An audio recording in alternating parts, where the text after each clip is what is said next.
ang ating topic po ngayong hapon ay Ezra, chapter 1 to chapter 2.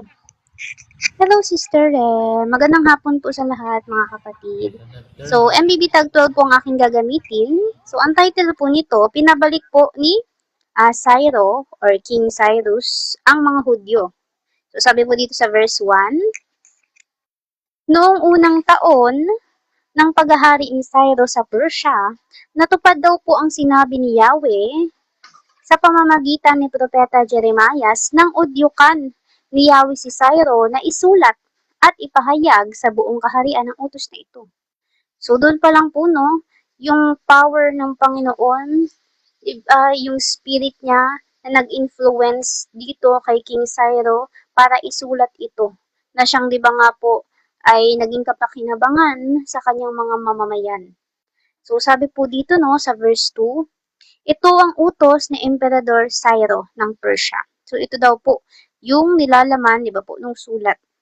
At sabi po dito, ibinigay sa akin ni Yahweh ang Diyos ng kalangitan ang lahat ng kaharian sa buong daigdig. So doon parang po in-acknowledge na niya na hindi yun dahil sa kanyang sariling kalakasan, kagustuhan, or impluensya ng ibang tao na nagluklok sa kanya, kundi ng Diyos, di ba nga po, ng kalangitan na siyang nagbigay sa kanya. Di ba nga po, nung ganong posisyon, di ba po, at ganong yung nasasakupan niya. Di ba po, sa buong daigdig yung mga kaharian. Get well soon, Sister Rem. You are healed in Jesus' name. Sabi po dito, at inatasan niya ako na ipagtayo ko siya ng templo sa Jerusalem na nasa Juda. So, inatasan daw po siya ng Diyos, Yahweh ng ating Panginoon, Diyos na makapangyarihan sa lahat, na ipagtayo siya, di ba po, ng templo doon po sa Jerusalem na nasa Juda. At di ba nga po yung Jerusalem, iyan po ay lungsod na pinili ng Diyos na kung saan dyan po siya pararangalan. Di ba po? At yan po ay located, di ba nga po, sa Juda. Sa lupain, di ba nga po, ng lipi, di ba po, ni Juda. At mababasa din po natin yan. Nandito po yan sa, wait lang po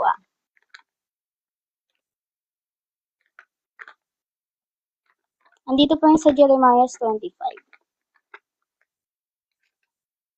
Ayan. So, sabi po dito sa Jeremiah 25, ito po kasi ay patungkol. So, basahin ko na lang po. MBB Tag 12 din po to. Pero may connection po to dito sa Ezra na atin pong tinatopic at pinagsasaluhan ngayong hapon. So, sabi po dito sa chapter 25 ng Jeremiah, ang title po nito, 70 taon ng pagkaalipin sa Babylonia. So, 7 years po na sila ay naging bihag, di ba nga po, sa Babylonia. At di ba nga po, yun ay nag-start nung, di ba nga po, salakayin ni Hari Nebuchadnezzar ang Juda dahil di ba nga po, sila ay naging disobedience din, gumawa ng kasuklam-suklam na bagay, di ba nga po, sa harapan ng Panginoon. Kaya naman, di ba po, yung Babylonia, yun ang binulot ng Diyos na sandata para sila ay kumbaga paluin, disiplinahin. At di ba nga po, sila po ay dinalang bihag, inalis po sila doon sa lugar na kung saan ibinigay po ng Diyos sa kanila. At sabi nga po dito, basahin ko na po yung chapter 25. Sabi po dito sa verse 1, ito ang pahayag na tinanggap ni Jeremias, ni Propeta Jeremias daw po, tungkol sa mga taga-Juda. So, mga taga-Juda po ito. Kasi nga po, di ba, nagkaroon ng paghahati ng kaharian, na kung saan, di ba nga po, yung Juda, na kung saan, alipin ni Juda at ganoon din, di ba po, ni Benjamin, nandun sila sa may Southern Kingdom. Di ba nga po, at ang kanilang kabisera ay yung Jerusalem. Tapos sa taas naman, di ba po, ay Northern Kingdom na kung saan pinamumunuan, di ba nga po, ng mga Ephraimita.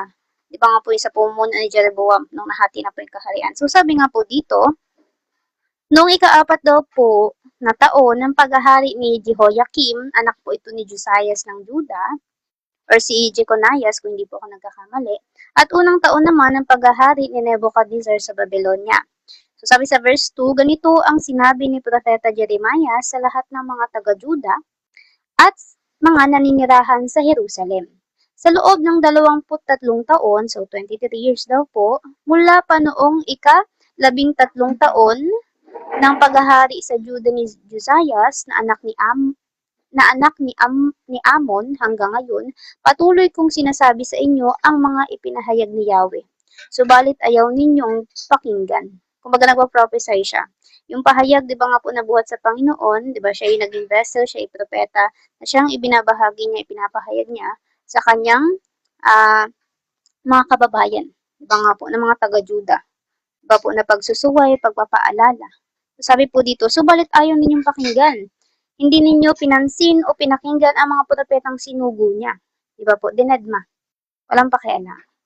Di ba po, at sabi sa verse 5, sinabi nila, natalikuran na ninyo ang masama ninyong pamumuhay at likong gawain, upang sa gayoy mananatili kayo habang panahon sa lupaing ibinigay sa inyo ni Yahweh at ng inyong mga magulang. So dahil hindi nga po ito yung kanilang ginawa, kaya po sila, di ba po, naging alipin, binihag.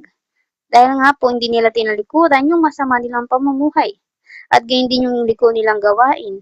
Kumbaga sila po ay nag-disobey sa Panginoon at gumawa ng kasuklam-suklam, di ba po, sa kanyang paningin. At sabi po dito, kumbaga parang niyurakan nila yung lugar, yung place na ibinigay sa kanila ng Diyos, dinumihan nila dahil dun sa kanilang mga iniquities, kasamaan. Di ba po, way of living. At sabi nga po dito, ayan, upang sa gayon nga po mananatili kayo habang panahon sa lupaing ibinigay sa inyo ni Yahweh at sa inyong mga magulang. At sabi sa verse 6, sinabi nila, huwag kayong sasamba at maglilingkod sa mga Diyos-Diyosan.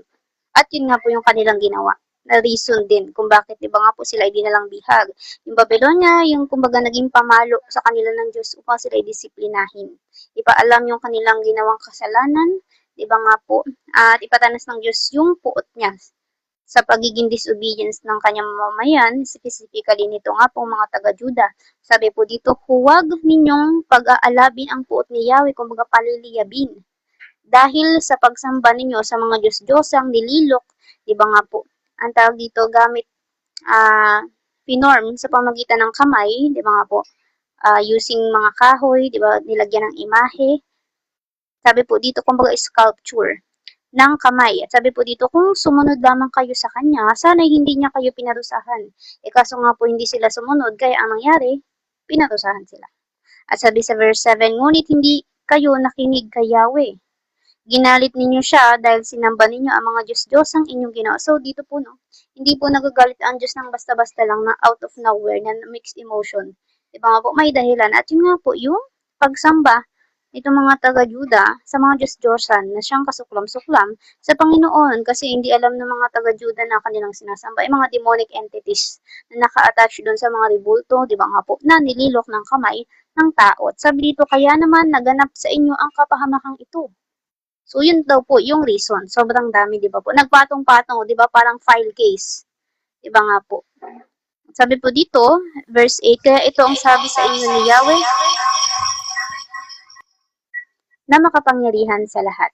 Dahil sa hindi ninyo pagsunod sa aking mga salita, disobedience, tatawagin ko ang mga bansang nasa hilaga pati ang aking lingkod na si Haring Nebuchadnezzar ng Babylonia. Sasalakayin nila ang bansang ito at lahat ng bansang nasa paligid. Pawasakin ko ng lubusan ang mga ito at kasisindakan ng lahat ang kanilang sinapit. Baga, kagimbal-gimbal yung mangyayari sa kanila. Hahamakin sila ng makakakita sa kanila at mananatiling wasak ang lupain habang panahon. Sabi sa verse 10, patatahimikin ko ang himig ng kagalakan at katuwaan, di ba, yung way of living nila, di ba nga po, hindi na rin maririnig ang masasayang tinig ng mga ikakasal, hindi na maririnig ang ingay ng gilingan, baga ginagamit, di ba nga po, sa pagtatrabaho, at maglalaho rin ang liwanag ng mga ilawan. Madudurog ang buong lupain at walang mapapakinabangan, so mawawasak daw po. Ang kanyang mga mamamayan ay aalipinin ng hari ng Babylonia, di ba nga po na si Haring Nebuchadnezzar, sa loob daw po ng 70 taon, 70 years. Pagkaraan ng 70 taon, papatusahan ko naman ang hari ng Babylonia at ang kanyang mga mamamayan dahil sa kanilang kasamaan. Ibabagsak ko ang bansang iyon at hindi na makakabangon kailanman. Magaganap sa bansang iyon ang lahat ng sinabi ko laban sa kanila. Diba nga po, may isang salita ang Panginoon. Kapag sinabi niya, mag-a-align, diba nga po, kumbaga gagawin niya. Hindi niya lang sinabi kung gagawin niya. Diba nga po, God of integrity. Lahat ng susulat sa aklat nito na ipinahayag ni Jeremiah laban sa lahat ng bansa. At diba nga po, Sabi pa dito, gagawin silang mga alipin ng maraming bansa at mga tanyag na hari, gagantihan ko sila ayon sa kanilang mga ginawa. At iba nga po nung panahon na sinalakay na ni Haring Nebuchadnezzar, ito pong Judah, di ba, Jerusalem, mababasa po natin yan. Nandito yan sa may 2nd Chronica na kung saan sinunog po nila, kaya nawasak po yung templo at yung lupain. So sabi po dito, andito po yan, basahin ko lang din po na 2nd Chronica, chapter 36 verse 13 to 21. So sabi dito, naghimagsik si Sidecaias laban kay Haring Nebuchadnezzar na pinangakuan niya sa pangalan ng Diyos na kanya susundin. So si Sidecaias po, ang dati niyang pangalan ay si Matanias, siya po ay anak din ni Josias. So sabi nga po dito, nagmatigas siya at ayaw magsisi at manumbalik kay Yahweh ang Diyos ng Israel. Sumama ang mga pinuno ng Juda, ang mga pari at ang mga mamamayan. Tinularan nila ang kasuklam-suklam na gawain ng ibang bansa. Pati ang templo sa Jerusalem na inilaan ni Yahweh para sa kanyang sarili ay kanilang nilapastangan. Gayunman dahil sa habag ni Yahweh sa kanila at sa pagmamalasakit niya sa kanyang templo, nagpatuloy siya sa pagpapadala ng mga sugo upang bigyan sila ng babala. So nagbabala po ang Panginoon before ng destruction. Diba po? Nag-call for repentance, warning, at baka hindi pinakinggan. At sabi sa verse 16, ngunit hinahamak lamang nila ang mga ito. Diba po? At sabi, pinagtatawanan ang mga propeta at binabaliwala ang mga babala ng Diyos. Dahil dito'y umabot sa sukdulan ang galit ni Yahweh sa kanyang bayan at hindi na sila makaiwas sa kanyang pagpaparusa. Diba nga po, parang naubos na ba yung patience, kumbaga na ibinigay ng Panginoon at ganoon din yung chances sa kanila kasi patuloy yung ginagawa nila, tinatawanan lang, hinahamak, pinagtatawanan. Diba nga po, yung mga propeta nagbibigay ng babala upang sila magsisi. At sabi sa verse 17, dahil dito, ginamit niya ang hari ng Babylonia upang patayin sa tabak maging sa loob ng templo ang kanilang mga kabataan. Diba po, grabe yung naging pagpaparusa sa kanila because naging sukdulan po yung kanilang kasamaan. Wala itong iginalang, binata man o dalaga kahit ang matatanda, so patay po. Ipinaubaya sila ng Diyos sa kapangyarihan ng hari. Lahat ng kagamitan, malalaki at maliliit sa loob ng templo ni Yahweh, pati ang kayamanang naroon, gayon din ang sa hari at mga opisyal nito ay dinala sa Babylonia. Kinolekta, kinuha yung mga kagamitan, di ba nga po, idinala doon sa Babylonia. Sinunog nila ang templo. Sinunog daw po ang templo, winasak ang pader ng Jerusalem at ang malalaking gusali. So, di ba po, nawasak talaga. Ang mahalagang ari-arian doon ay sinunog din. At ang lahat ay iniwan nilang wasak. Ang mga hindi napatay ay dinala nilang bihag sa Babylonia. At sabi dito, inalipin sila roon ng hari at ng kanyang mga anak hanggang ang Babylonia ay masakop ng Persia. Ito ang katuparan ng pahayag ni Jeremias na ang lupain ay mananatiling tiwangwang sa loob po ng 70 taon upang makapagpahinga. Diba nga, para daw makapagpahinga yung lupain na yun. Sa kasamaan, diba nga po na ginagawa ng mga tao doon. At direksyon na din po natin, yung nandito na banggit sa Ezra ay nandito din po sa verse 22. Pinabalik daw po ni Haring Cyrus ang mga Hudyo. Upang matupad ang sinabi niyang ito sa pamagitan ni Jeremias, inudyukan ni Yahweh si Cyrus, hari ng Persia noong unang taon ng kanyang paghahari. Nagpalabas ang haring ito ng isang pahayag sa buong kaharian na ganito ang isinasaad. Siyang di ba nga po ganun din yung ating nabasa. Ito daw po yung pahayag ni Haring Cyrus ng Persia. Ipinaubaya sa akin ni Yahweh, ang Diyos ng kalangitan, ang lahat ng kaharian sa daigdig at inutusan niya akong magpatayo para sa kanya ng templo sa Jerusalem ng Juda. Kaya ang sinuman sa inyo na kabilang sa kanyang bayan ay pinahihintulutan kong pumunta sa Jerusalem. Samahan nawa kayo ng Diyos ninyong si Yahweh. At kung babalikan po natin yung sa may Jeremiah chapter 29 verse 10, yung about naman po sa pagtatayo ng templo after po ng 70 years. Kasi di ba nga po yun yung nabasa natin kanina na nasa Jeremiah din po, chapter 25. Ayan. So sabi po dito, sa may chapter 29 verse 10, so dun ko na po i-direct. Subalit ito ang aking sinabi, Pagkatapos lamang ng 70 taon ng pagkabihag sa Babylonia, muli kong ipadarama ang pag-ibig ko sa inyo. Di ba po? Tutuparin ko ang aking pangakong ibabalik kayo sa lupaing ibinigay ko sa inyo. Yun na nga po, di ba? Ginamit ng Diyos itong si Haring Cyrus. At dito po, no, talagang walang limitation ang Panginoon. Hindi siya nalilimitahan na itong taong lang to ang may kakayahan siya na pihitin, baguhin yung puso dito lang sa specific part na to ng place. May magagawa siya o yung kapangyarihan niya ay effective, di ba nga po? Pangkalahatan. Kaya nga po, di ba, siya ang naging Diyos. At siya po talaga ang Diyos ng kalangitan at ng lupa, pati na sa karagatan. Di ba nga po? Kaya talagang above all. At yung power niya, talagang lagpasan.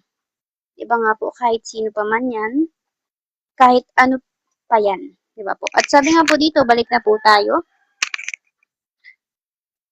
Ayan. Tayo po ay nasa verse 3 po ng Ezra chapter 1. Kayo na kanyang bayan, patnubayan nawa kayo ng inyong Diyos sa pagbabalik ninyo sa Jerusalem na siyang, di ba nga po, nabasa din natin, doon may 2 Chronica, di ba nga po, chapter 36, upang muling maitayo roon ang templo ni Yahweh, ang Diyos ng Israel, ang Diyos na sinasamba sa Jerusalem. At sabi sa verse 4, sino man sa inyo na nangingibang bayan, kung nais bumalik doon, dapat siyang tulungan ng kanyang mga kababayan. So yung nais daw pong bumalik, or nahipo, di ba nga po, or may urge sa kanilang puso na bumalik sa Jerusalem, ay dapat daw po yung mga kababayan nila na kumbaga hindi pupunta or sasama upang itayo muli itong Jerusalem, ay kinakailangan daw po nilang tulungan yung kanilang kababayan. Di ba nga po? At sabi po dito, dapat siyang bigyan ng pilak at ginto, mga bagay na kakailanganin, at mga hayop, gayon din ng mga kusang kaloob na handog para sa templo ni Yahweh sa Jerusalem. At sabi sa verse 5, bilang tugon, agad na nagsipaghanda, di ba po, agad-agaran, ang mga pinuno ng mga lipi ng Juda at Benjamin. Gayon din ang mga pari at ang mga Levita at ang mga iba pang inudyukan, di ba nga po, hindi po yung kanilang puso, ng Espiritu ng Diyos upang muling itayo ang templo ni Yahweh sa Jerusalem. At sabi po sa verse 6, tinulungan sila ng lahat ng mga nakapalibot sa kanila na kanilang ding kababayan. Binigyan sila ng mga pilak at gintong lalagyan, mga bagay na kakailanganin, mga hayop, iba pang mamahaling gamit. So dito po, no, sinunod po nila yung sinabi ni Haring Cyrus.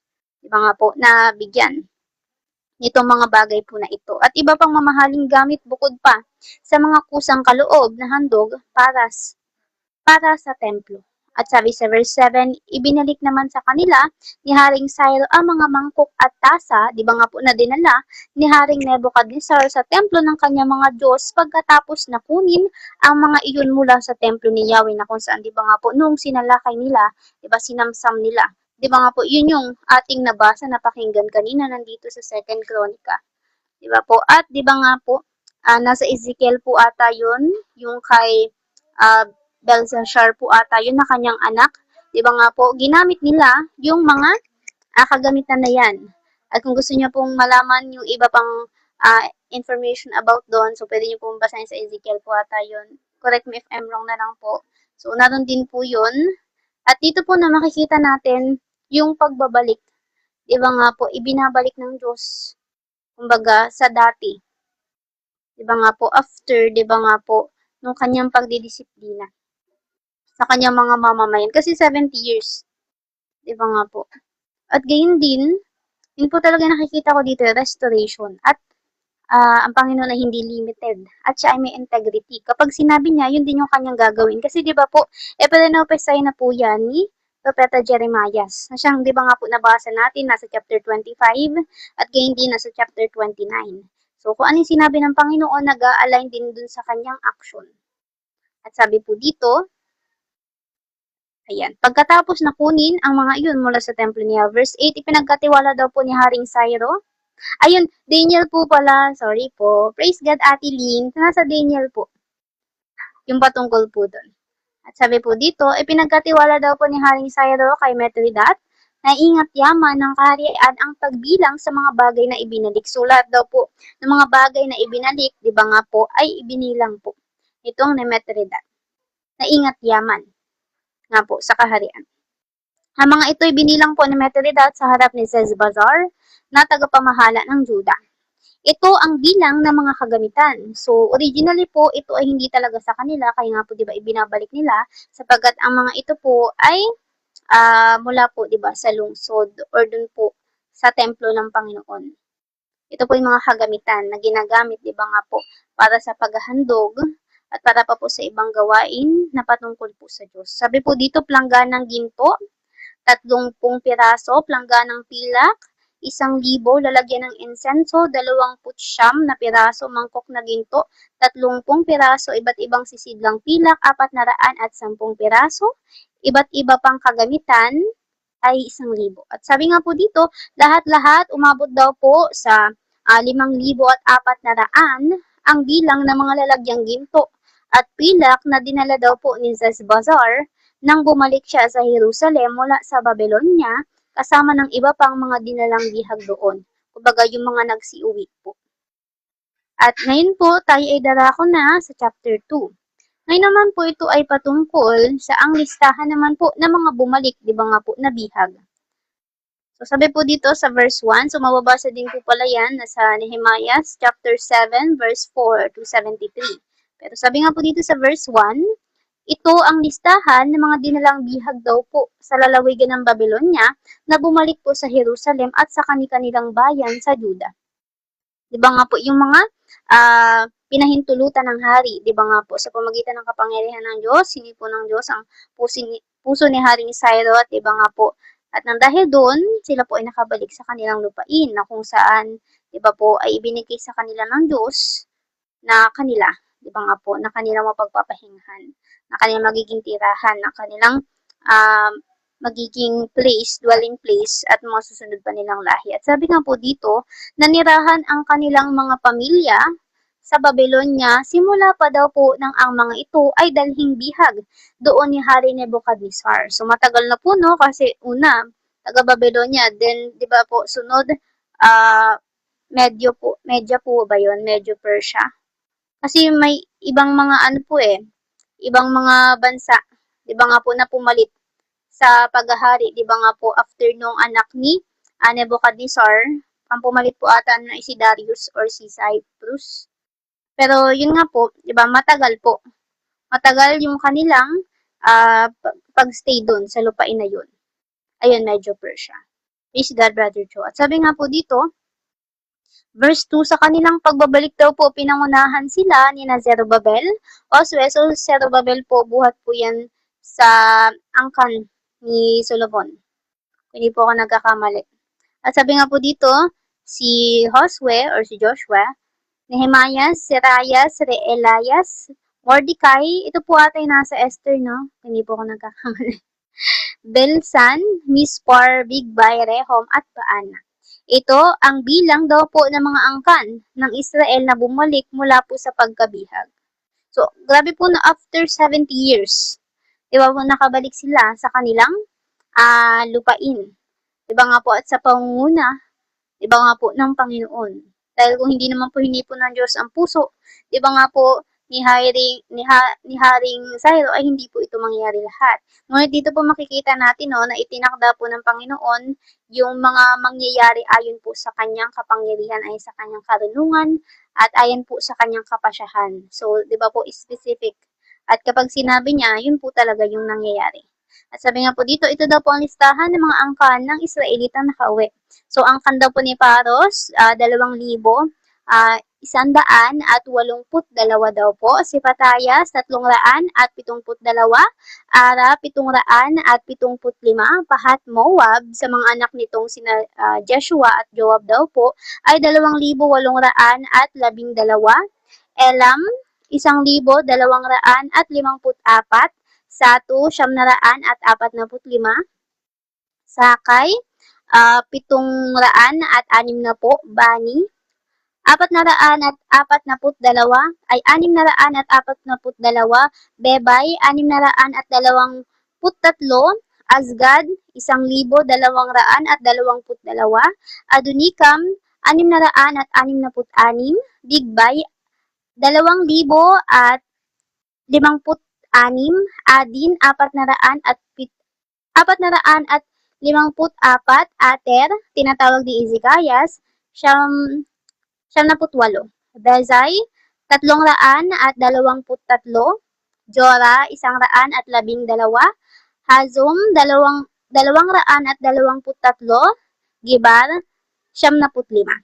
At sabi po dito sa verse 21 to 35, ito naman daw po ang listahan ng mga angkang nakabalik na nakatira daw po sa mga sumusunod na bayan. So ito naman daw po yung mga bayan na kanilang pinagmulan na kung saan, di ba po, dito po sila ay nanumbalik sa kanilang talagang original, iba nga po, natirahan. Sa Bethlehem daw po, 123, Netofa, 56, Anatot, 128, Azmaveth, 42, Jearim, Kafira at Beerot, 743, Rama at Geba, 621, sa Mikmas naman daw po, 122, Bethel at Hai, 223, Nebu, 52, Magbis, 156, Elam, 1,254, Harim, 320, sa Lod naman daw po, Hadid at Ono, 725, sa Jericho naman daw po, 345, sa Sinaana, 3,630. At sabi naman po dito sa verse 36 to 39, ito naman daw po ang listahan ng mga angkan ng pari. So kay Jedaias daw po, ito po ay mula kay Jeshua, 773 daw po. Kay Emer ay 1,052. Kay Pashur, 1,247. Kay Harim naman daw po ay 1,017. Ito naman daw po ang listahan ng mga angkan ng Levita. So ito po ay verse 40 to 42. Nakakabulol po, no? Kay Joshua daw po at Kadmiel mula po kay Hodavias, 74. Mga awit mula daw po kay Asap, 128. Mga bantay pinto mula po kina Salum, Ater, Talmon, Akub, Hatita at Sobay ay 130. At sabi sa verse 43 to 54, ang mga manggagawa naman ng templo na nakabalik daw po mula sa pagkabihag ay ang mga angka nina Siha, Hasofa, Tabaot, Keros, Siaha, Padon, Lebana, Hagaba, Akob, Hagab, Samlay, Hanan, Gidel, Gahar, Rialyas, Rezen, Nekoda, Gazam, Uza, Pazeya, Besay, Asna, Meyunim, Nefisim, Bakbok, Hakofa, Harhor, Bazlot, Mihida, Harza, Barkos, Sisera, Tema, Dizayas at Hatefa. At sabi po dito sa verse 55 to 57, bumalik din mula sa pagkabihag ang mga sumusunod na angkan na mga lingkod naman daw po ni Solomon. So si Sotay daw po, Hasoferet, Peroda, Jaala, Darkon, Gidel, Sipatayas, Hatil, Pokeret, Hazibayim, at Ami. At sabi po sa verse 58, ang kabuuang bilang daw po ng mga nagbula sa angka ng mga manggagawa sa templo at ng mga lingkod daw po ni Solomon na bumalik mula po sa pagkabihag ay 372.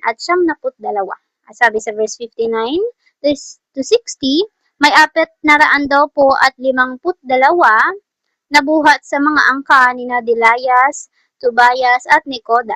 Ito daw po ay ang bumalik mula sa mga bayan ng Telmela, Telharza, Kerub, Adan at Immer. Kahit hindi nila napatunayan na sila ay mga Israelita, so wala po silang tawag dito na ipakita na talaan ng kanilang mga ninuno. At wala silang evidence. Ganun po. At sabi po dito sa verse 61 to 62, hindi rin mapatunayan ng mga sumusunod na angka ng mga pari ang kanilang pinagmulang lahi. At ito daw po ay sila, Habayas, Hakos at Barzillai. Ang kauna-unahang ninuno daw po ng angkang ito ay nakapag-asawa sa anak na babae ni Barzillai na Gileadita. Kaya't ang pangalan daw po ng kanilang angkan ay mula sa pangalan ng kanyang biyenan. Kumbaga, ipinangalan, di ba nga po? At kinuha sa pangalan po ng kanyang biyenan. Sabi po dito, hindi sila ibinilang ng mga pari sapagkat nga po hindi nila napatunayan kung sino ang kanilang mga ninuno. Kasi alam naman po, di ba natin mahigpit po noon na may specific na binigay ang Diyos na command na ang mga pari lamang na mula, di ba nga po, sa angkan ni Aaron ang gagawa ng tungkulin lalo na po sa templo. Kaya gano'n na lang po sila kaingat, di ba nga po. Kaya nung walang ebidensyang ipakita na sila mula talaga sa mga pari, di ba nga po, hindi sila ibinilang. Di ba? Kasi hindi po nila napatunayan, wala po silang naibigay, di ba nga po, napatunay or talaan ng kanilang mga ninuno. At sabi po dito, sa verse 63, sinabihan daw po sila ng tagapamahalang Hudyo na hindi sila maaaring kumain ng mga pagkain handog sa Diyos hanggang wala pang pari na maaaring sumangguni sa Urim at Tumim. So, ito po, mababasa po natin nasa Exodo po yan. Ginagamit po yan lalo kapag may itinatanong po sa Panginoon. Yung Urim at Tumim, para po yung parang palabunutan yung ginagawa. Tapos parang doon po nila malalaman yung answer. Pero mababasa niyo po yan nasa Exodo po yan. At nandun po din yan kay Jonathan. Tapos, sino nga yung papa niya, si Saul. Ang ginamit po ata nila nun ay Tumim. Nagpalabunatan sila. At sabi nga po dito, sa verse 64 to 67, ang kabuuang bilang daw po ng mga bumalik mula sa pagkabihag ay 42,360 po. So, ganun po kadami.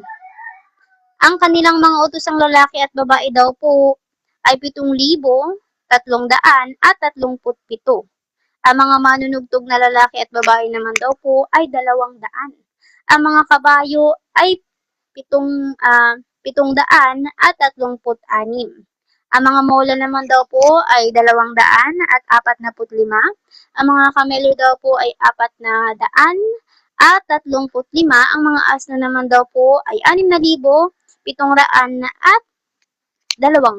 At sabi sa verse 68, nang dumating na sa templo ni Yahweh sa Jerusalem, ang mga bumalik daw po mula sa pagkabihag, ilan sa mga pinuno ng mga angkan ang nagbigay daw po ng kusang loob na handog upang gamitin sa muling pagtatayo ng templo sa dating kinatatayuan nito. Kasi nga po, di ba, nung binasa natin kanina sa 2 Chronicles, di ba nga po nawasak, di ba po sinunog, giniba, di ba po, kaya muli po nilang itatayo.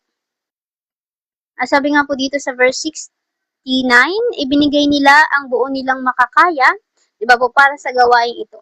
So, kumbaga hindi pilit, kundi yun talaga po, di ba, bukal sa kanilang mga puso, yung kanilang ibinigay. At ang kabuang naipon daw po ay 500 kilong ginto. At ngayon din, 2,080 kilong pilak. At 100 kasuotan daw po ng mga pari na siyang magagamit nga po ng mga pari sa kanila pong paglilingkod. At sabi po sa verse 70, ang mga pari, ang mga Levita, at ang ilang mga tao ay nanirahan sa loob daw po mismo ng lungsod ng Jerusalem at sa palibot nito. Ang mga manunugtog, ang mga bantay naman daw po sa templo, at ang mga manggagawa sa templo ay nanirahan naman sa mga karatig bayan. Ang ibang mga Israelita ay nanirahan sa mga bayang pinagmulan ng kani-kanilang mga ninuno. Kasi nga po, di ba, even sa Exodus or sa Numbers po ata yun, parang nasa Numbers or nasa bilang siya, di ba po, yung time na toldang tipanan pa lang po, di ba, talagang yung mga Levita po, yung pinapatira, di ba nga po, sa paligid, di ba nga po, ng toldang tipanan. Para maprotektahan yung tolda na yun, ang sa gayon, walang kung sino mang marumi, di ba nga po, na makalapit doon. So, kaya ganun na lang din po, di ba, yung naging arrangement. At kung bakit po sila doon nanirahan. So, dito po, no, sa buong chapter 2 na to, yung pagiging specific, di ba nga po, kasi andito, yung bawat lahi, talagang recorded, di ba nga po, at talagang na-preserve itong information na to. At dito po, no, talaga ang Panginoon, kapag sinabi niya gagawin niya, di ba nga po, kasi after nga po nung 70 years na pagkabihag, di ba, ay muling ipaparanas sa Panginoon ang kanyang pag-ibig at di ba nga po ginamit niya pa po ang isang dayuhan, di ba nga po hari, di ba nga po si Haring Syro, nang sa gayon maisakatuparan. Di ba nga po na makauwi itong kanyang mga mamamayan at may tayo po nilang muli ang templo. At di ba nga po, parang ano din po to, restoration at pagpapanumbalik. Di ba nga po sa presensya sa tahanan ng Panginoon. So, yun naman po mga kapatid, yung ating buong topic ngayong hapon. Kaya, kung meron po kayong idaragdag, sige po, open mic na lang po kayo. Praise God!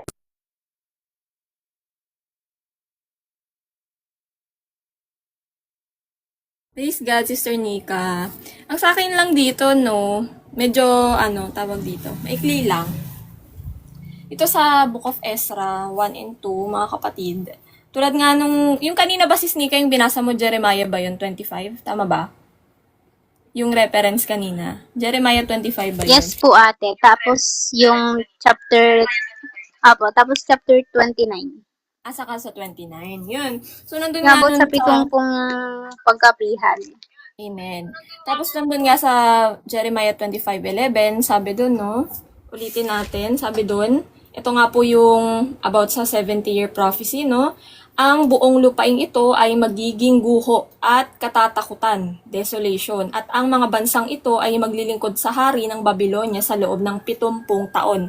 So, actually na-topic din natin siya, no? Dun sa Lamentation, nandun din siya, na yun ang salita ng Panginoon, propesiya na matutupad, na fulfill po mga kapatid, no? At si King Cyrus po, yung ginamit ng Panginoon dito, doon sa 70-year prophecy, na kumbaga complete 70 years siya yung nag-break. After 70 years, ay siya nga po yung nag-issue ng decree, nag-utos na para yung mga captives galing Babylonia, ng mga taga-Juda, ay makabalik na nga po dito sa Jerusalem at maitayo yung ma-rebuild yung kanilang temple.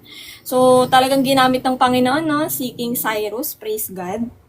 At sabi nga dito, no, at pagkalipas ng 70 taon, parurusahan ko ang hari ng Babylonia. At ang bansang iyon ang lupain ng mga Kaldeo, ng mga Chaldeans, dahil sa kanilang kasamaan. Sabi ng Panginoon at gagawin ko iyong wasak magpakailanman. So, iyon nga po, no, nasakop sila nito. Dito nga po, no, dito sa Persia, 'di ba? Nung Medo-Persia, nasakop itong Babylonia, mga kapatid, no. Nandiyan yan sa tama ba? Nasa Book of Daniel din 'yon.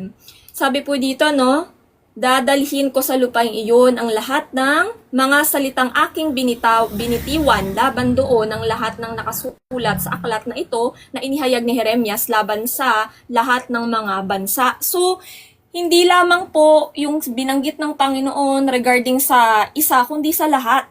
'Di ba? After po magamit ng Panginoon itong Babylonia para nga po bigyan ng leksyon at disiplina itong mga taga-Juda, ay ito ding pong mga taga-Babylonia ay tinuruan niya din na po ng leksyon. Ganyan po yan.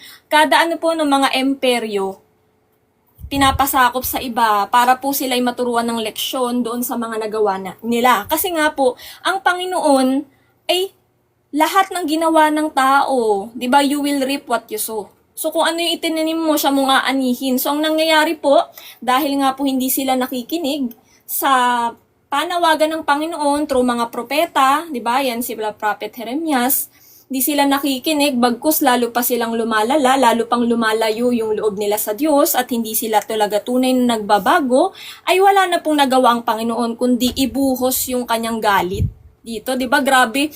Doon pa lang sa Lamentation, mga kapatid, 'di ba? Nung tinatopic natin 'yun, nakakakilabot yung ginawa ng Panginoon dito sa mga taga-Jerusalem, dito sa mga taga-Juda, na to the point na talagang wala silang makain, mainom, na to the point na kailangan na nilang kainin yung mga anak nila. Grabe 'yun, 'di ba? Sa Lamentation, basahin niyo po 'yan. Kikilabutan talaga kayo, mga kapatid.